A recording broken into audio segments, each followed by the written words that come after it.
हो सर. कालचे एक्झाम्पल्स आपण सोडवून पाहिले होते ना, सिम्पल टेन्सेसचं पॅसिव्ह तुम्हाला एक्झाम्पल दिलेले.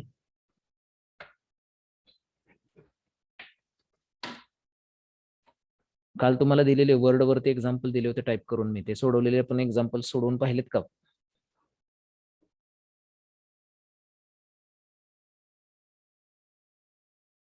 आवाज येतोय ना माझा सगळ्यांना? सोडवले सर.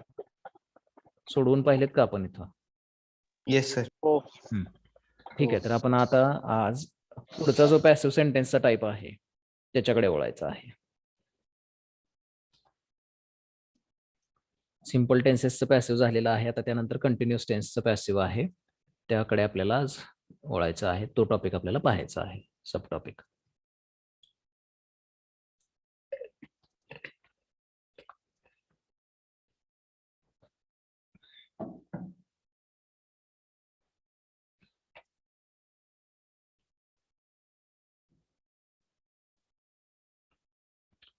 तर हे सिम्पल टेन्सेसचं पॅसिव्ह आपण पाहिलं होतं शेवट. काल एकदा फक्त आपण रिवाइज करूयात आजचा नियम त्या सिम्पल टेन्सच्या पॅसिव्हचे आणि त्यानंतर पुढे जाऊयात.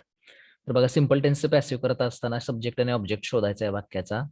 हू आणि व्हॉटने प्रश्न विचारल्यावर सब्जेक्ट मिळतो आणि व्हॉट आणि होमने प्रश्न विचारल्यावर ऑब्जेक्ट आपल्याला मिळतो वाक्यातला.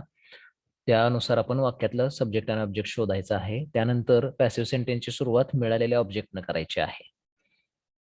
पॅसिव्ह सेंटेन्सची सुरुवात मिळालेल्या ऑब्जेक्टनं करायची आहे. त्यानंतर वाक्याचा जो काळ असेल सिम्पल टेन्स मधला, सिम्पल प्रेझेंट, सिम्पल पास्ट किंवा सिम्पल फ्युचर, त्याच्या प्रमाणे आणि वाक्यातलं जे ऑब्जेक्ट मिळालेलं आहे त्याच्या वचनाप्रमाणे मग योग्य ते सहाय्यकारी क्रियापद आपल्याला पॅसिव्ह सेंटेन्स मध्ये वापरायचं आहे. तर सिम्पल प्रेझेंटचं पॅसिव्ह करायचं असेल तर एम, इज, आर पैकी एक सहाय्यकारी क्रियापद आणि मुख्य क्रियापदाचं तिसरं रूप वापरायचं. सिम्पल पास्ट जर टेन्स असेल ऍक्टिव्ह सेंटेन्सचा, तर त्याचं पॅसिव्ह करत असताना वॉज, वेअर पैकी एक सहाय्यकारी क्रियापद आणि मुख्य क्रियापदाचं तिसरं रूप लिहायचं आहे. आणि सिम्पल फ्युचर टेन्स असेल तर शॅल बी, विल बी हे सहाय्यकारी क्रियापद वापरून मुख्य क्रियापदाचं तिसरं रूप वापरायचं आहे. तर अशा पद्धतीनं सहाय्यकारी क्रियापद आणि मुख्य क्रियापदाचं रूप वापरून झाल्यानंतर शेवटी बाय हे प्रिपोजिशन वापरायचं आहे आणि त्यानंतर कर्त्याची द्वितीय जी आहे ती लिहायची आहे. अशा पद्धतीने आपल्याला सिम्पल टेन्सचं पॅसिव्ह करता येतं. एक लक्षात ठेवायचं आहे, ज्यावेळी आपण ऑब्जेक्ट सब्जेक्टची पोझिशन चेंज करतोय,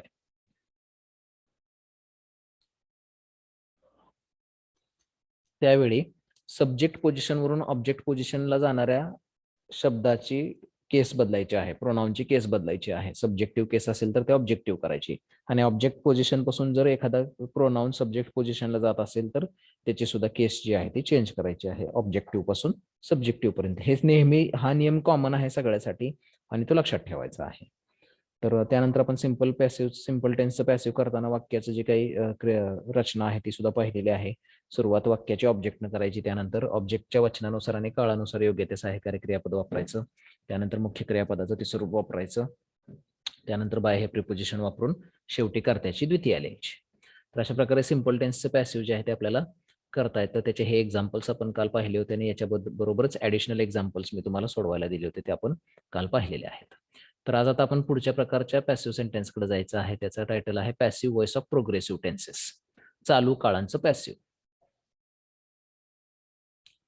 तर जे चालू काळ आहेत त्याचं पॅसिव्ह कसं करायचं? नियम सेम आहेत. वाक्याच्या सुरुवातीलाच म्हणजे पहिला जो नियम आहे तो काय सांगतो, तर वाक्यातलं सब्जेक्ट आणि ऑब्जेक्ट शोधायचं आहे.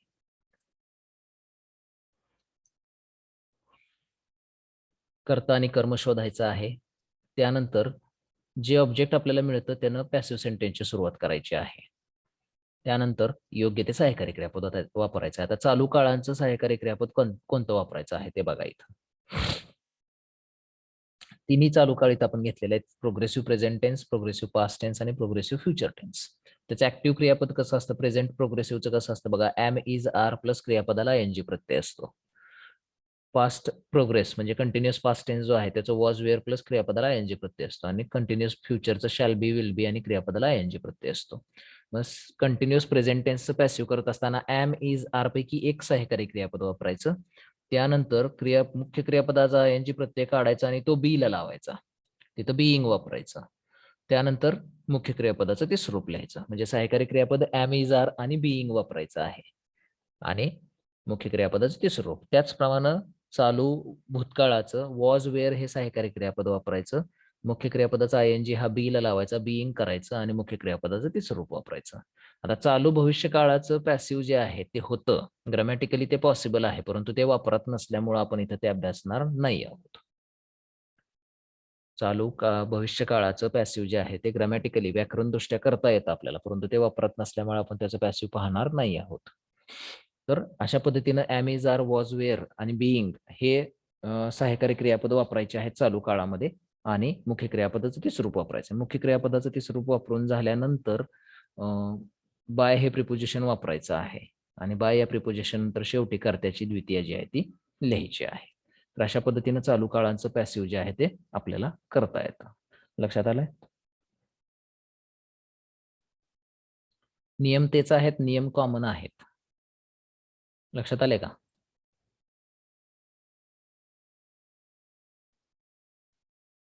Yes sir. Yes sir. परत एकदा ऐका नियम. वाक्याच्या सुरुवातीलाच आपल्याला वाक्याचा कर्ता आणि क्रियापद शोधायचा आहे. कर्ता आणि कर्म, क्रियापद नाही. कर्ता आणि कर्म शोधायचं आहे. त्यानंतर जे वाक्यातलं कर्म आपल्याला मिळतं त्याच कर्मानं पॅसिव्ह सेंटेन्सची सुरुवात करायची आहे. त्यानंतर मात्र योग्य सहाय्यकारी क्रियापदाचा वापर करायचा. तर योग्य सहाय्यकारी क्रियापद कोणतं चालू काळामध्ये? तर चालू वर्तमान काळामध्ये एम, इज, आर हे सहाय्यकारी क्रियापद आहेत. त्याच्यानंतर बीइंग वापरायचं आहे, BEING.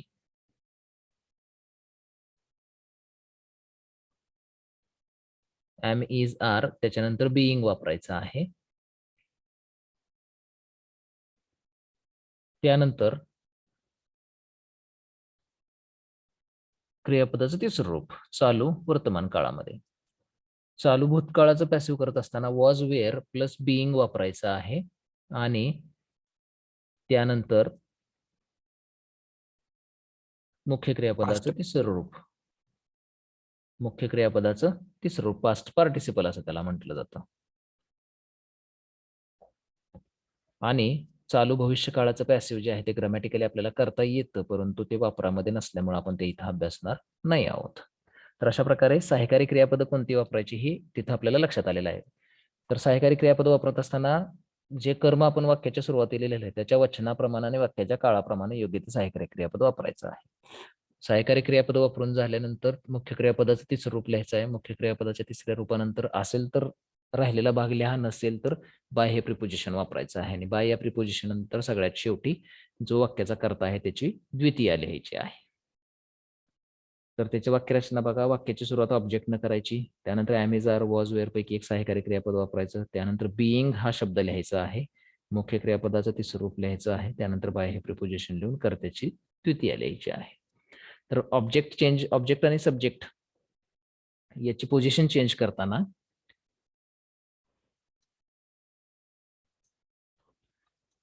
त्यांच्या केसेस ज्या आहेत ह्या बदलायच्या आहेत. जर ऑब्जेक्टिव्ह केस असेल तर ती सब्जेक्टच्या पोझिशनला येताना सब्जेक्टिव्ह करायची आहे.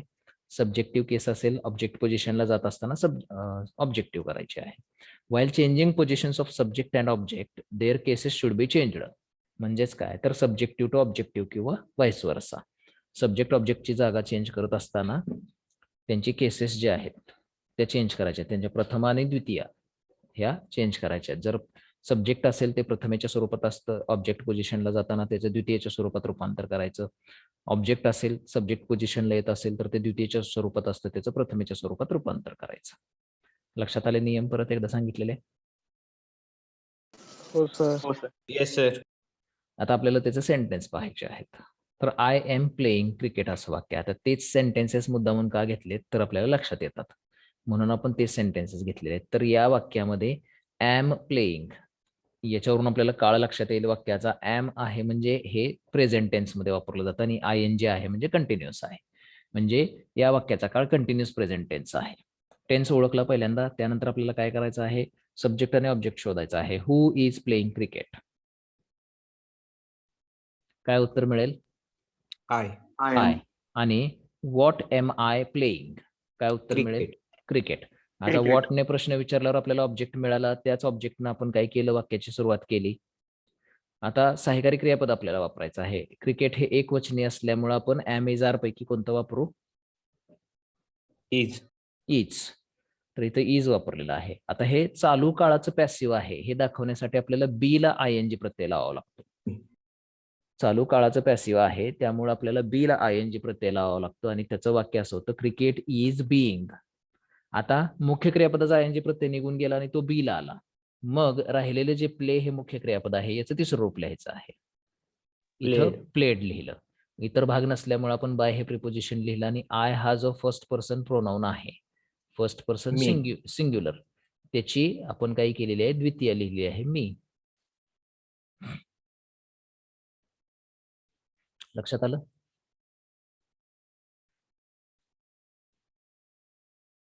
हे वाक्य कसं केलं लक्षात आलं का? हो. दुसरं sentence, we are writing letters. Are writing याच्यावरून काळ लक्षात येतो. आर हेच वर्तमान काळात वापरलं जातं आणि आयएनजी हा कंटिन्युअस साठी वापरला जातो, म्हणजे चालू वर्तमान काळ आहे. तर त्यानुसार आपण काळ ओळखला. हू आर रायटिंग लेटर्स, उत्तर काय येईल?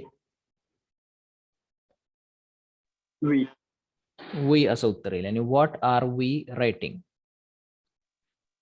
लेटर्स. तर लेटर्स हे उत्तर मिळालं. व्हॉटने आपल्याला प्रश्न विचारल्यामुळं आपण त्याची सुरुवात, पॅसिव्ह सेंटेन्सची सुरुवात लेटर्स या शब्दाने केली. लेटर्स हे एकवचनी आहे की अनेकवचनी आहे? अनेकवचनी. अनेकवचनी आहे. त्यामुळे ॲम इज आर पैकी आर हे सहाय्यकारी क्रियापद इथं आपण वापरलं. त्यानंतर रायटिंगचा आयएनजी जो आहे, रायटिंग या क्रियापदातला आयएनजी जो आहे तो बी ला लावला. राहता राहिला राईट हा शब्द आहे तसा. लेटर्स आर बीइंग वापरला आपण. त्यानंतर राईटचं रिटर्न केलं तिसरं रूप आणि इतर भाग नसल्यामुळे बाय हे प्रिपोजिशन वापरलं आणि वी ची द्वितीय अस अशी केलेली आहे. आलं लक्षात? Yes sir. त्यानंतर तिसरं वाक्य आहे शी वॉज स्टडीइंग फ्रेंच. आता वॉज स्टडीइंग आहे त्याच्यामुळे कोणता टेन्स असेल तो? कंटिन्युअस पास्ट आहे. आता पास्ट कशावरून ओळखला तर वॉज या क्रियापदावरून, आणि कंटिन्युअस कशावरून ओळखला तर आयएनजी वरून. तर हे कंटिन्युअस पास्ट टेन्सचं वाक्य आहे. हु वॉज स्टडीइंग फ्रेंच करता शोधण्यासाठी प्रश्न विचारला, काय उत्तर येईल? शी. आणि what was she studying? French. French. French हे उत्तर मिळालं आपल्याला, ऑब्जेक्ट मिळालं. फ्रेंच या शब्दानं वाक्याची सुरुवात केली आपण पॅसिव्ह सेंटेन्सची. वॉज वेअर पैकी एक सहाय्यकारी क्रियापद वापरायचं आहे. मग फ्रेंच साठी आपण वॉज वापरलेला आहे. स्टडीइंगचा आयएनजी जो आहे तो बी ला लावलेला आहे, बीइंग झालं. स्टडी आहे तसं क्रियापद राहिलं, त्याचं तिसरं रूप लिहिलं स्टडीड. आणि इतर भाग नसल्यामुळे बाय हे प्रिपोजिशन लिहून शी या कर्त्याची द्वितीय हर अशी आपण तिथं लिहिलेली आहे. लक्षात आलं हे? तर आता एक्झाम्पल दिल्यानंतर सोडवता येतील का याची? Yes sir. तुम्हाला एक्झाम्पल्स देतो, ते एक्झाम्पल सोडवायची, गडबड करायची नाही. मी ज्या पद्धतीनं तुम्हाला एक्सप्लेनेशन केलेलं आहे एक्झाम्पलचं त्या पद्धतीनं तुम्ही सोडवायचं आहे.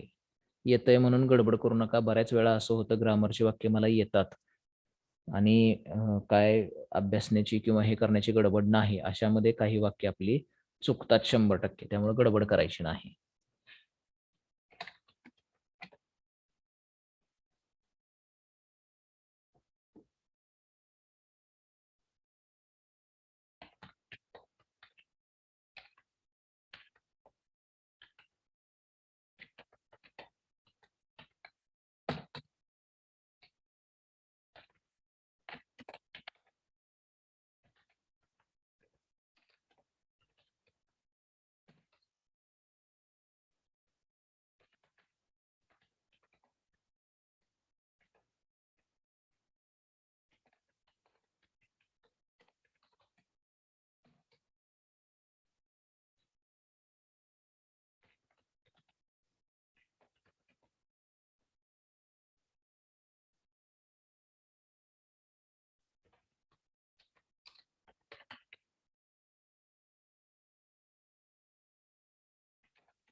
ही 5 सेंटेन्सेस आहेत.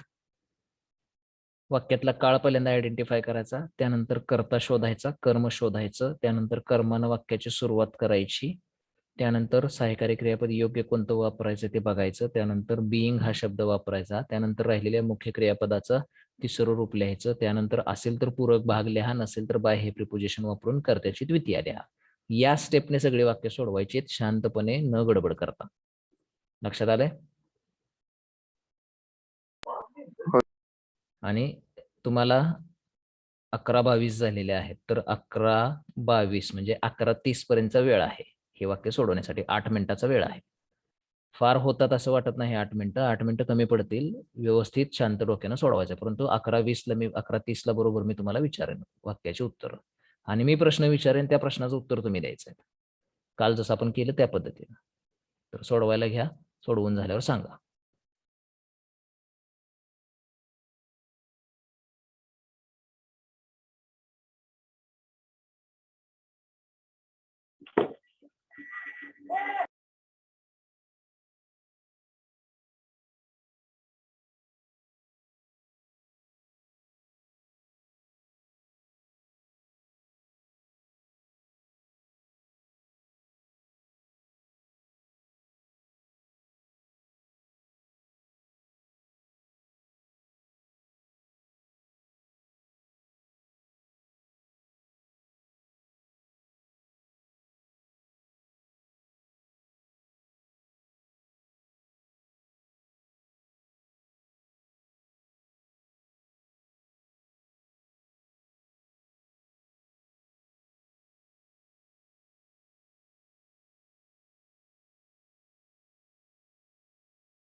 झालं का सोडवून सगळ्यांचं?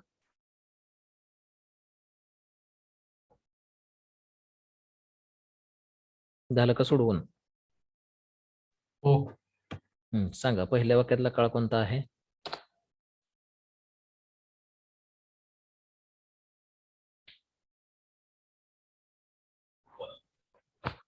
Present continue. कंटिन्युअस प्रेझेंट आहे. आर हेच कार्यकारी क्रियापद आहे जे प्रेझेंट साठी वापरलेलं आहे आणि ING हा कंटिन्युअस साठी वापरलेला आहे. हा who are sending him to Pune? करता बघण्यासाठी प्रश्न विचारलेला आहे. Who are sending him to Pune?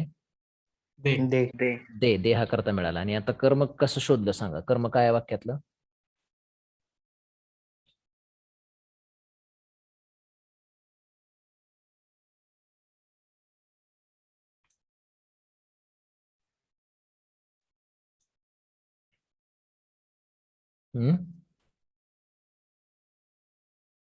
कर्म काय आहे वाक्यामध्ये?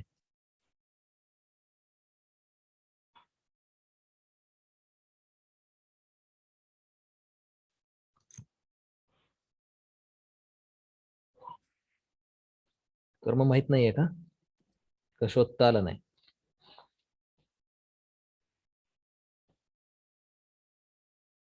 पुणे. प्रश्न विचारा. कर्म शोधण्यासाठी कशानं प्रश्न विचारायचा? आपण सांगितले तुम्हाला व्हॉट किंवा होम न प्रश्न विचारायचा आहे.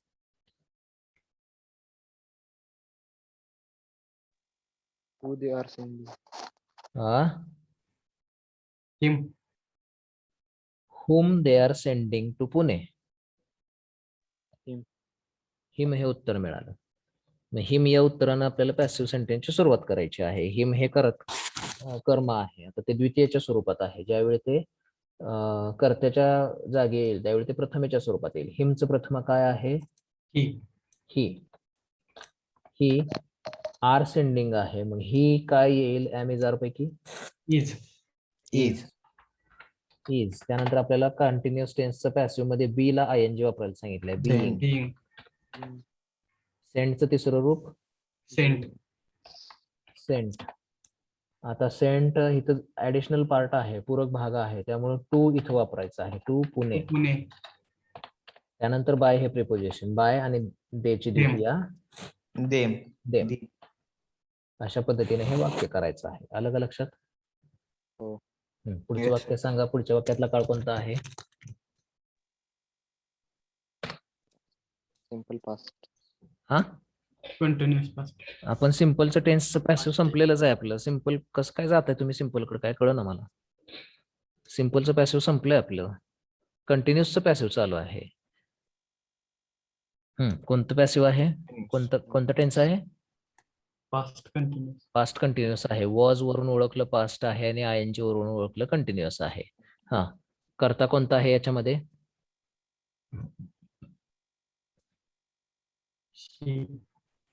हु वॉज मेकिंग काइट्स? काय उत्तर मिळालं? आणि what was she making? Kites. हे उत्तर मिळालं. काइट्स. आता वॉज वेअर पैकी कोणतं सहाय्यकारी क्रियापद वापरणार इथं? वेअर. का? अनेक वचने आहे. Kites wear. त्यानंतर ING हा बी ला निघून जाईल. बीइंग. मेकचं तिसरं रूप made. Kites were being made. By हे प्रिपोजिशन आणि शीची द्वितीया हर. तिसरं वाक्य राम वॉज कुकिंग फूड. कोणतं टेन्स आहे वाक्यामध्ये? पास्ट कंटिन्युअस आहे. वरचा जो टेन्स आहे तोच खाली आहे.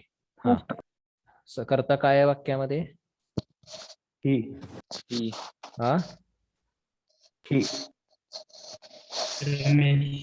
रमेश हा करता आहे. हु वॉज कुकिंग फूड? रमेश हा करता आहे. What was Ramesh cooking? Food object मिळालं. फूड हे ऑब्जेक्ट आहे, त्यानं सुरुवात केली. फूड. ॲमेझार पैकी काय करावं लागेल आता? वापरावं लागेल आपल्याला वॉज वेअर पैकी काय वापरावं लागेल? वॉज. Food was. ING जो आहे तो बी ला निघून जाईल. Food was being. कुकचं तिसरं रूप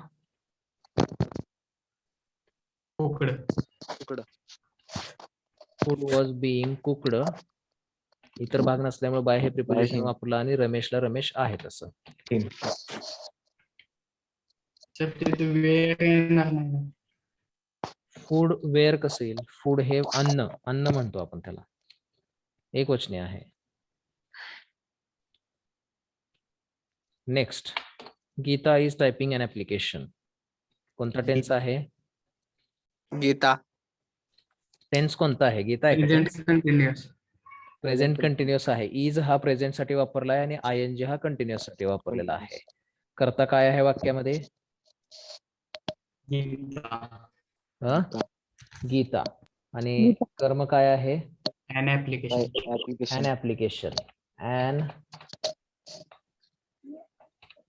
application. Amazon पैकी काय वापरायला येईल इथं? Is. हा, an application is. बी ला आयएनजी लावायचा. being टाइपचं तिसरं रूप Typed. an application is being typed. इतर भाग नसल्यामुळे बाय हे preposition वापरायचं. गीता. त्याला गीता. हर पिन चालते ना सर, गीता. हा, हर पण चालतंय. लास्टचा sentence, you were singing a song. कोणता टेन्स आहे? Past continuous. पास्ट कंटिन्युअस आहे. वेअर हे पास्ट साठी वापरले, आयएनजी हा कंटिन्युअस साठी वापरलेला आहे. हा, who was singing a song? You. You. आणि what were you singing? Song. A song. A song हे आपल्याला ऑब्जेक्ट मिळालं. अ सॉन्ग वॉज किंवा वेअर काय वापरता येईल इथं? Was. A song was, ING चा प्रत्यय लावलेला आहे. त्याचं Being. आयएनजी जे आहे ते बी ला जाईल. अ सॉन्ग वॉज बिईंग. सिंगचं तिसरं रूप Sung. Sung. संग. इतर भाग नसल्यामुळे बायचं प्रिपोजिशन आणि यू ची द्वितीय You. यू आहे तशी. आलं लक्षात? कंटिन्युअस पास्ट कंटिन्युअस टेन्सचं पॅसिव्ह कसं करायचं? Yes sir. Yes. तर हे नियम सगळे व्यवस्थित लक्षात ठेवा आणि कंटिन्युअसचं पॅसिव्ह जे आहे ते पहा. आता पुढे जे आहे ते पुढे आहे passive sentence, passive voice of perfect tenses. पूर्ण काळाचं passive.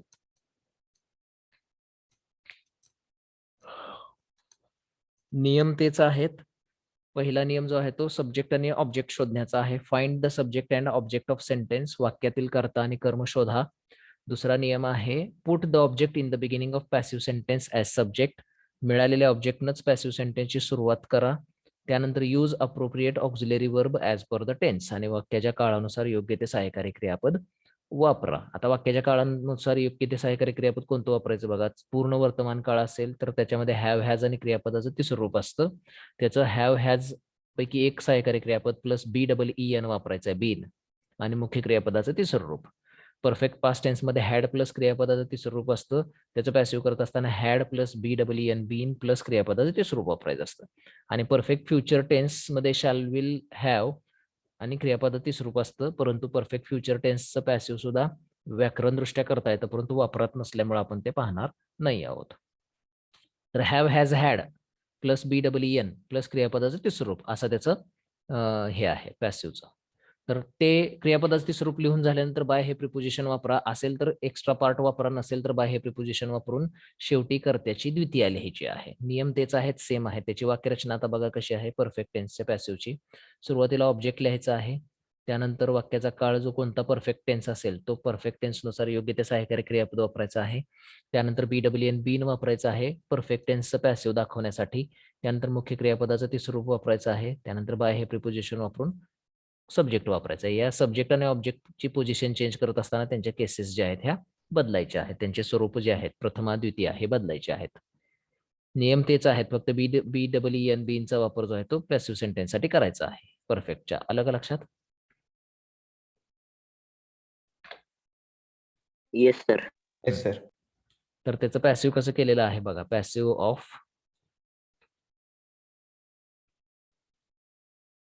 I have played cricket. Have played याच्यामध्ये आपल्याला लक्षात येत आहे की हा परफेक्ट प्रेझेंट टेन्स आहे. हॅव हे प्रेझेंट साठी वापरलेलं आहे आणि प्लेड हे क्रियापदाचं तिसरं रूप परफेक्ट साठी वापरलेलं आहे. हु हॅज प्लेड क्रिकेट काय उत्तर मिळेल? I. आणि what have I played? Cricket. क्रिकेटनं आपल्याला ऑब्जेक्टनं पॅसिव्ह सेंटेन्सची सुरुवात केली. क्रिकेट हे तृतीय पुरुषी एकवचनी येतं. ही शी इट मध्ये येतं, त्यामुळे त्याच्या पुढे हॅज वापरायचा आहे आपल्याला. हा, हॅव हॅज पैकी हॅज वापरायचा आहे. Cricket has. आता प्लेड हे तिसरं रूप आहे क्रियापदाचं, त्याचं पॅसिव्ह करायचं असल्यामुळे आपल्याला इथं BEEN बीन वापरायचं आहे. बी ला EN प्रत्यय. त्यानंतर प्लेचं तिसरं रूप प्लेड आहे तसं लिहायचं आणि बाय हे प्रिपोजिशन वापरून आयची द्वितीया मी अशी लिहायची आहे. लक्षात आलं? परफेक्ट टेन्सचं हो, सर. पॅसिव्ह लक्षात आलं का ह्या? हो हो sir. Sir. She has written a letter. Has written म्हणजे हॅज हे प्रेझेंट साठी वापरलं जातं आणि क्रियापदाचं तिसरं रूप आहे, म्हणजेच परफेक्ट प्रेझेंट आहे. Who has written a letter? She. आणि what has she written? Letter. A letter मिळालं. letter. अ लेटर हे ऑब्जेक्ट मिळालं, त्यानं सुरुवात केली. अ लेटर हे तृतीय पुरुषी एकवचनी येतं, त्यामुळे हॅज तिथं वापरलेलं आहे. त्यानंतर BEEN हे परफेक्ट टेन्सच्या पॅसिव्ह साठी वापरलेलं आहे. रिटर्नला रिटर्न आहे तसं तिसरं रूप लिहिलं आणि त्यानंतर बाय हे प्रिपोजिशन लिहून हर हे उत्तर तिथं द्वितीया जी आहे ती शीची द्वितीया हर अशी लिहिलेली आहे. लक्षात आलं? Yes sir. हो sir. She had studied French असं वाक्य आहे. हॅड स्टडीड याच्यावरून लक्षात घ्यायचं आहे की तो परफेक्ट पास्ट टेन्स आहे, कारण हॅड हे पास्ट साठी वापरलं जातं आणि क्रियापदाचं तिसरं रूप हे परफेक्ट साठी वापरलं जातं. तर हु हॅड स्टडीड फ्रेंच काय उत्तर मिळेल? शी. आणि what had she studied? French. French हे तृतीय पुरुषी एकवचनी असलं तरी सुद्धा इथं काय फरक पडत नाही.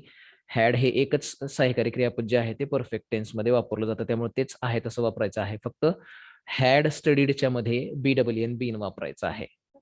फ्रेंच हॅड बीन स्टडीड, त्यानंतर बाय हे प्रिपोजिशन वापरून शीची द्वितीया हर अशी लिहायची आहे. लक्षात आलं हे? हो सर. हो सर.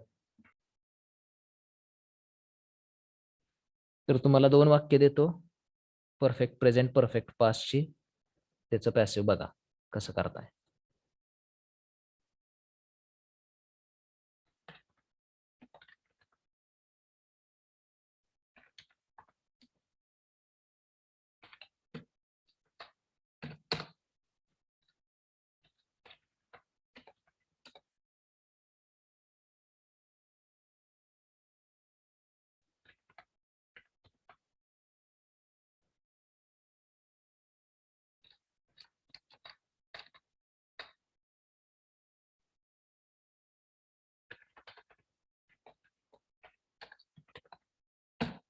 दोन वाक्य सोडवा. ही कशी सोडवताय बघा पटकन. 5 मिनिटाचा वेळ असेल.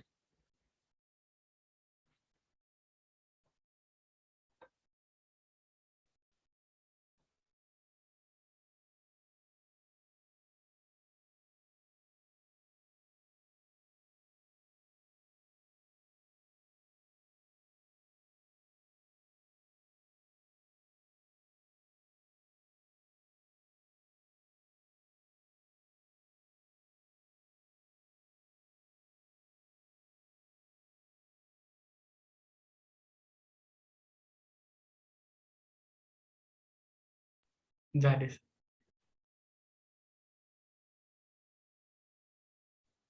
लगेच झाले सगळे? झालंय का?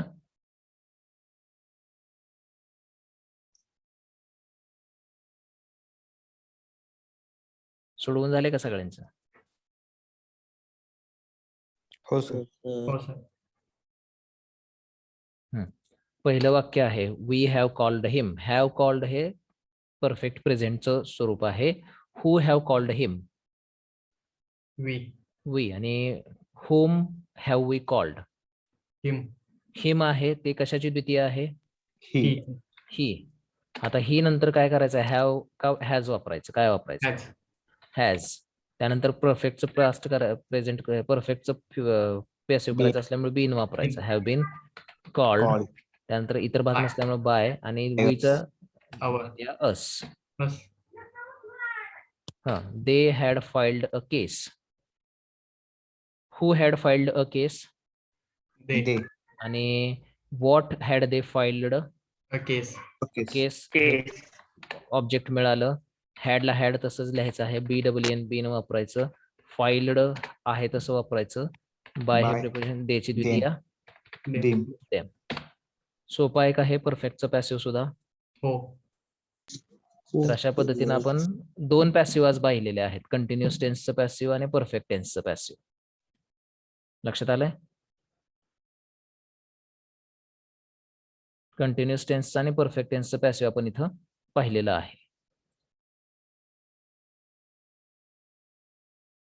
तर आता आपण आजच्या दिवसासाठी इथंच थांबतोय. आता अटेंडन्स तेवढी द्या सगळेजण.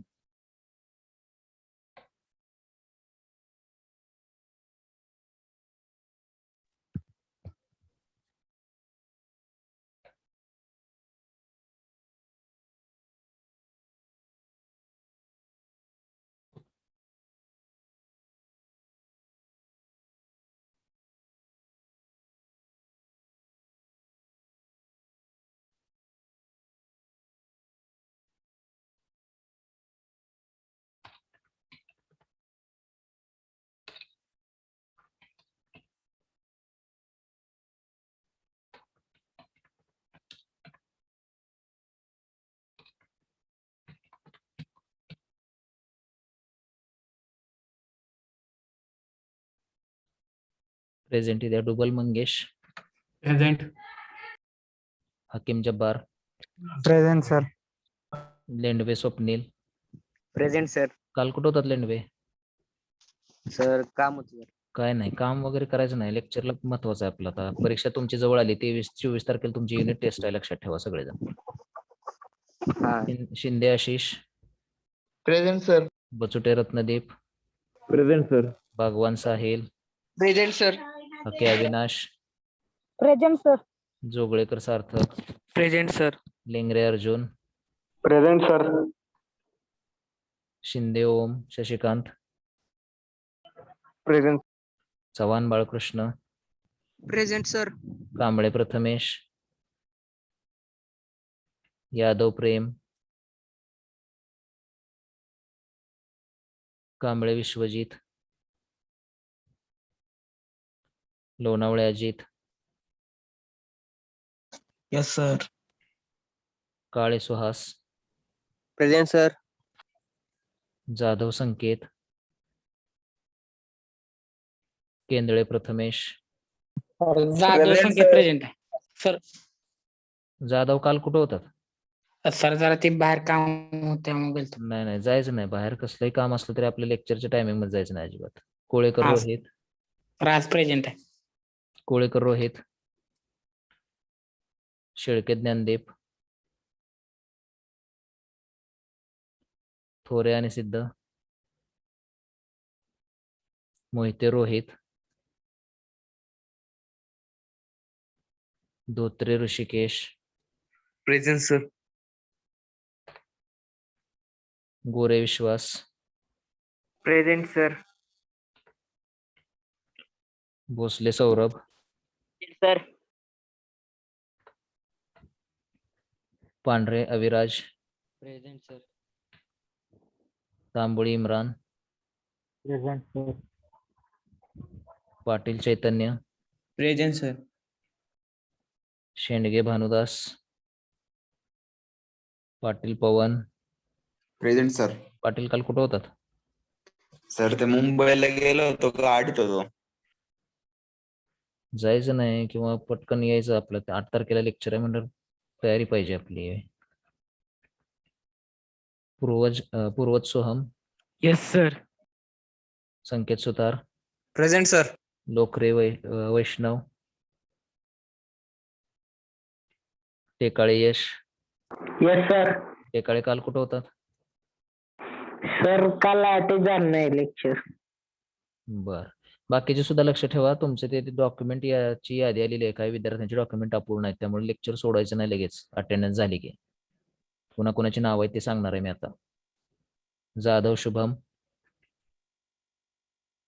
मुळीक सार्थक, प्रेझेंट.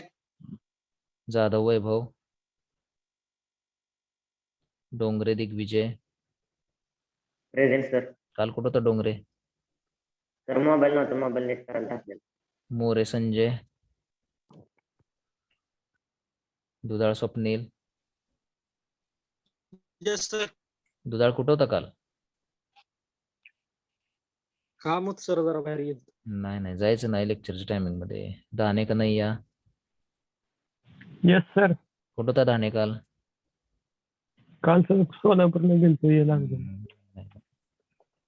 बघा 23-24 ला तुमची युनिट टेस्ट आहे. युनिट टेस्टचा सिलेबस आपण शिकवतोय सध्या तुम्हाला. यातला एखादा जरी पार्ट मिस झाला तर तुम्हाला युनिट टेस्टला अडचण येईल. युनिट टेस्टचे मार्क जे आहेत ते फायनल परीक्षेला धरले जातात, लक्षात ठेवा. त्यामुळे लेक्चर बुडवू नका अजिबात. आसबे किरण प्रेझेंट सर. कुठं होतात काल आसबे? वडील मोबाईल घेऊन गेलते सर. नाही बघा तुमचा ऍडजस्ट करा मोबाईल एखादा दुसरा. लेक्चर पुढल्यावर नुकसान होतंय बरं. हा. Jagtap Ashish present sir. कुठं होता जगताप काल? सर गावाला गेलतो या गाडीवर होतो. नाही पटकन आपलं येऊन लेक्चर अटेंड करायचे ना. Girisagar Vaibhav yes sir. Bedare Vishwajit Borate Vinit present sir. Jodve Samarth present sir. Mule Atharva. Present sir. मुळे काल कुठं होतात? सर डॉक्युमेंट काढायला गेलतो. कसले डॉक्युमेंट? म्हणजे ते बँकेचं अकाउंट काढायला गेलतो माझं. नाही बघा लेक्चर करायचं कंटिन्यू पण. हा sir. Chavan Vaibhav. Present sir. Agawane प्रतीक.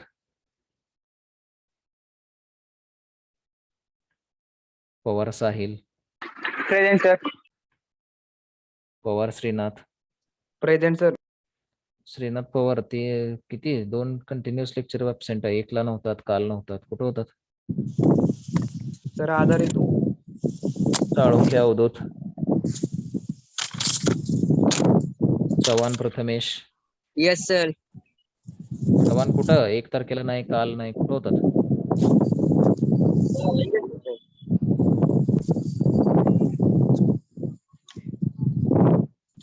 प्रेझेंट राहायचंय. पाटोळे बंद करा माईक तुमचा. अजून प्रेझेंटी तुमची लांब आहे.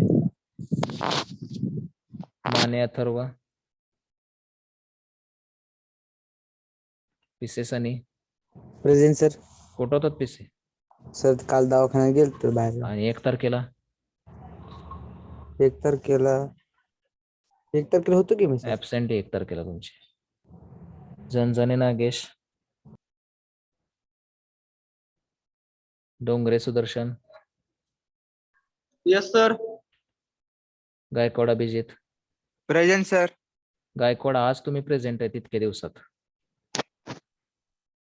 काय अडचण आहे तुमची? सर बॅलन्स संपलेला. अहो पण पहिले बघा की प्रेझेंटी तुमची. पहिल्यापासून प्रेझेंटी नाहीये लेक्चरला.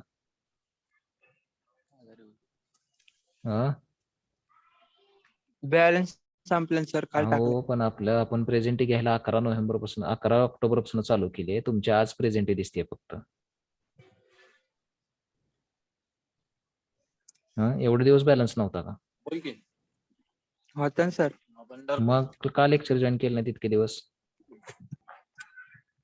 करत होतो सर लेक्चर जॉईन. नाही पण प्रेझेंटी का देत नव्हता मग?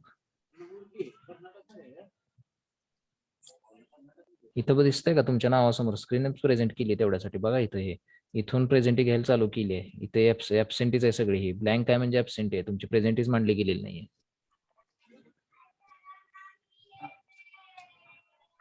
होतं सर जॉईन आजपासून. कंटिन्यू करायचं इथनं पुढं. थांबायचं नाही हा. अजिबात आता. हा. बागमारे संकेत. गालफाडे निखिल. Present sir.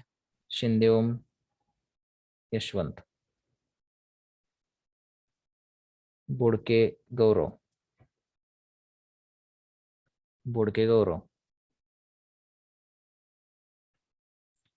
डोंगरे संकेत.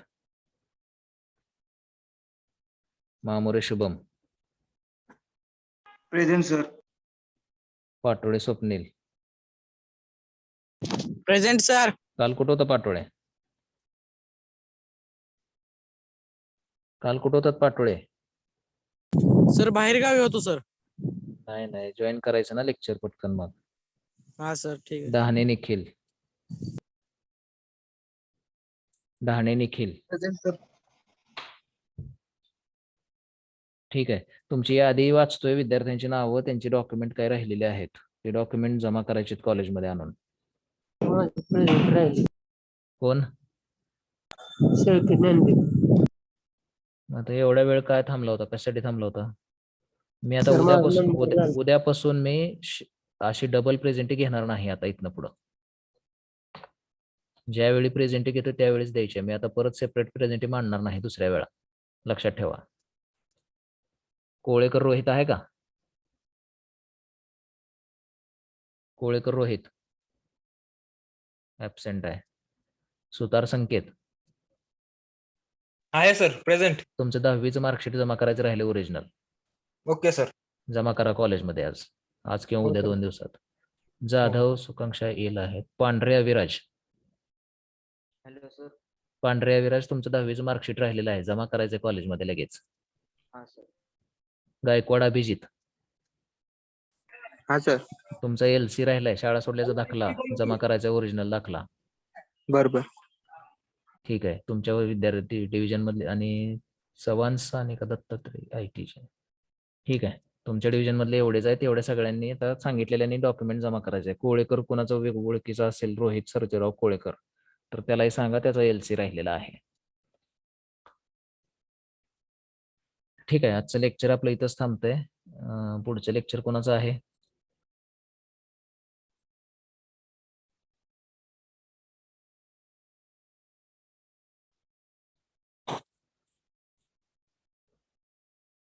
एक मिनिट बघतो पुढचं लेक्चर कोणाचं आहे.